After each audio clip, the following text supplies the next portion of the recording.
the hardest question I've reserved for Robin maybe, which is how can we really like move the needle? So what has to be different compared to what's been done before on India by researchers, by other universities, to really achieve, as Shweta was saying, kind of impact or idea at that scale.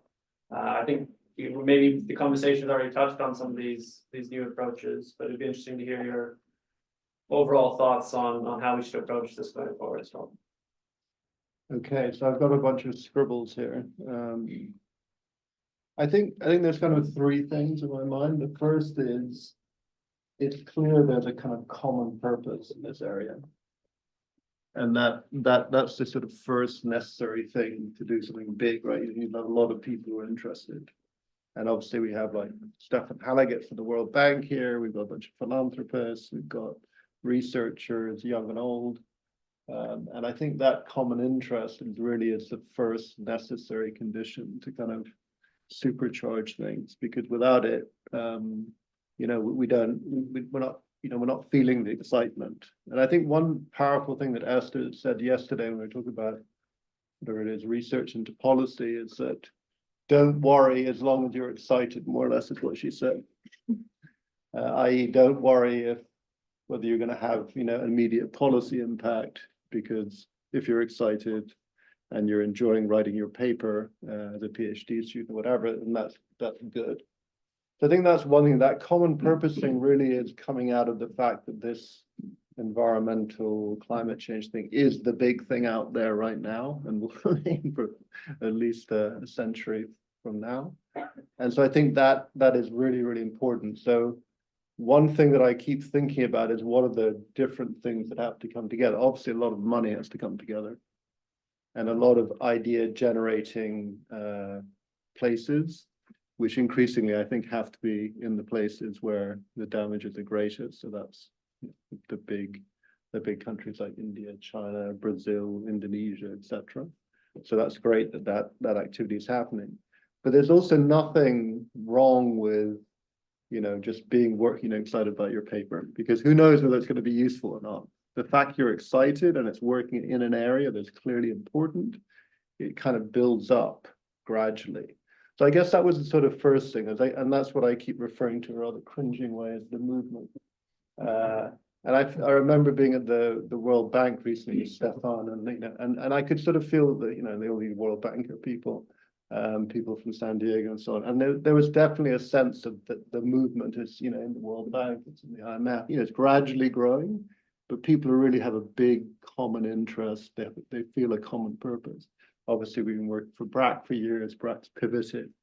I think that's the one, I would say that's the thing that really is feeling that common purpose and doing everything you can to kind of make ideas not just arise, but also to kind of get into practice. We don't really know how to sort this out. I mean, it's the truth. And that's why I'm super excited that we, in this area, places like India just cannot be avoided. It's just, just stuff has to be done there. So if we can sort of supercharge research and policy there with ISI and others, that's great. So that was the first thing. And then the second thing, which I think is also, which Jonathan was sort of alluding to, is you've got to have a lot of humility. I mean, if you go into policy-making circles without humility, then you're going to get a lot of pushback because, people are busy, they've got other stuff to do, they may have no interest in what you're saying. So remaining somewhat humble, sort of focused on what you know and not saying you have to do anything, but here's some stuff, or maybe that can maybe be useful, here's what the data looks like. And I think that combined with a kind of long-term iterative process, much like Som was describing, that you kind of just keep providing bits and pieces of stuff, partly from what's just in your brain, is very, very useful. But for that to happen, you have to have institutional structures. You have to have places in the countries where you're working. You have to learn across countries. And I increasingly think you just have to have more and more people working, particularly younger people in this area, because it's just an area where the need for knowledge and the amount of knowledge is kind of completely, the gap is yawning. So I think in that sort of iterative process, I mean, the kind of stuff that we built with BRAC is a good example. 2006, didn't want to do any RCTs, did an RCT, but kind of got some good results, used that to get funding, do the same program other places, change the program. That's the kind of it. I mean, I don't know, that's more than 10 years, almost 20 years. So just assume that it's a good thing to have those relationships for very long periods, because that's kind of where you get, and you work on different stuff as you have the relationship. So whatever, if you're starting out as a PhD student, be thinking about, okay, you got to get your PhD, you got to get a job, work on what you're excited about. But one advantage of kind of working with policymakers is often you end up with some path dependency, and that's actually good for the research, the quality of the research, and the degree to which it actually feeds into policy. So that's the sort of middle bit, which is kind of humility, long-term, iterative.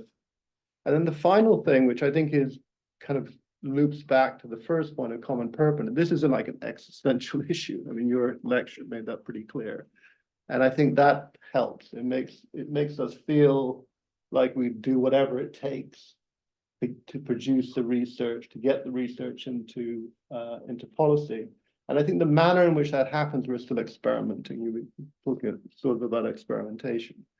Me and Michael work on a bunch of different things. Some of them are quite closed shop, some of them are quite open, some are very policy oriented and not. And I think we just need to keep trying all these different channels to see what works, because I don't think we know. It's not going to be one thing, but I think just the level of interest I've felt in the last 5 years of the LSE in the environmental area, just from this one institution, has been astonishing, which is, what produced this.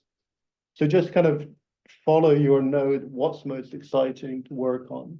But I think the more, my own experience anyway, the more I interact with other people in this space, the more I kind of do understand what's going on.